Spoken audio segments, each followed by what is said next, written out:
وضو کے اور پانی کے احکام سماعت فرمائے۔ اس کے بعد نجاست کے متعلق جو ضروری احکام ہیں وہ سماعت فرمائیں گے۔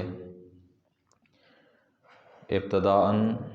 نجاست کی دو قسمیں بیان کی گئی ہیں، ایک نجاست حکمی ہوتی ہے اور ایک نجاست حقیقی۔ نجاست حقیقی وہ ہوتی ہے کہ جو محسوس ہو حواس خمسہ کے ساتھ،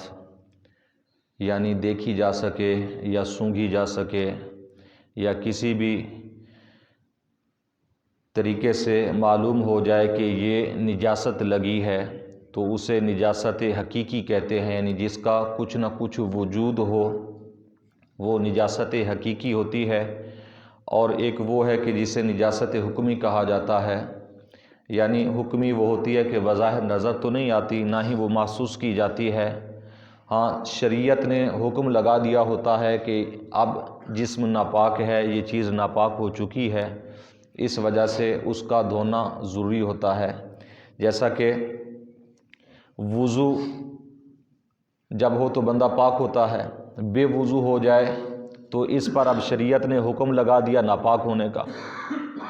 حالانکہ یہ ایسی چیز ہے کہ کسی کو نظر نہیں آتی، نہ اس کا پتہ چلتا ہے نہ ہی محسوس ہوتی ہے۔ اسی طرح اگر غسل لازم ہو جائے تو بندہ ناپاک ہے لیکن یہ محسوس نہیں ہوتا، پتہ نہیں لگتا، اس لیے کہ یہ نجاست حکمی ہے۔ شریعت نے حکم لگا دیا، اللہ رسول نے حکم دے دیا کہ اب آپ کا جسم پاک ہے، ناپاک ہے، تو ناپاک کا حکم دینا یہ نجاست حکمی کہلائے گا، یعنی صرف اس کا حکم ہے۔ تو نجاست حکمی اگر ہو تو یہ اس پانی سے ہی پاک ہوگی جو ہم پڑھ کے آئے ہیں کہ مطہر بھی ہو اور طاہر بھی ہو، خود بھی پاک ہو اور پاک کرنے والا بھی ہو۔ اور جو نجاست حقیقی ہے اس کا حکم یہ ہے کہ یہ اس پانی کے ساتھ بھی صاف ہو سکتی ہے، اس کے علاوہ مستعمل پانی ہے یا کوئی بھی پاک پانی ہے جس سے وضو اور غسل تو نہیں ہو سکتا لیکن اس سے نجاست حقیقی دور کی جا سکتی ہے۔ مثال کے طور پر ہم نے پیچھے مسئلہ پڑھا ہے کہ ایک مستعمل پانی ہے، یعنی ہاتھ بیچ بالٹی میں لگ گیا، لوٹے میں ہاتھ چلا گیا، پانی مستعمل ہو گیا، وضو اور غسل کے قابل نہیں رہا، استعمال شدہ ہو گیا ہے، خود تو پاک ہے لیکن اسے وضو اور غسل نہیں کر سکتے، ہاں اسے ہم زہری نجاست دور کرنے کے لیے استعمال کر سکتے ہیں، یعنی جسم کے کسی حصے پر اگر نجاست لگی ہے تو اس پانی سے وہ صاف کر سکتے ہیں اور وہ نجاست صاف ہو جائے گی اور جسم پاک ہو جائے گا، یعنی یہ نجاست حقیقی کا حکم ہے۔ ایسے ہی استنجا بھی اس سے کیا جا سکتا ہے، یعنی نجاست حقیقی کو مستعمل پانی سے بھی دور کیا جا سکتا ہے۔ اور نجاست حکمی کے لیے صرف وہ پانی جو پانی مطلق ہے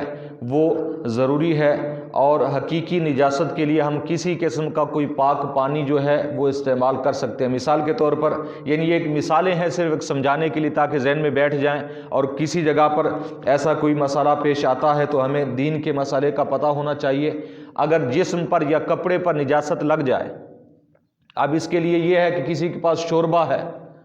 یا آج کل جو ہم ڈرنک پیتے ہیں شربت ہے، اس سے بھی اگر ہم پاک کرنا چاہیں تو کپڑا پاک ہو سکتا ہے، جسم کا حصہ بھی پاک ہو سکتا ہے، ہاں ان چیزوں سے صرف غسل اور وضو نہیں ہو سکتا،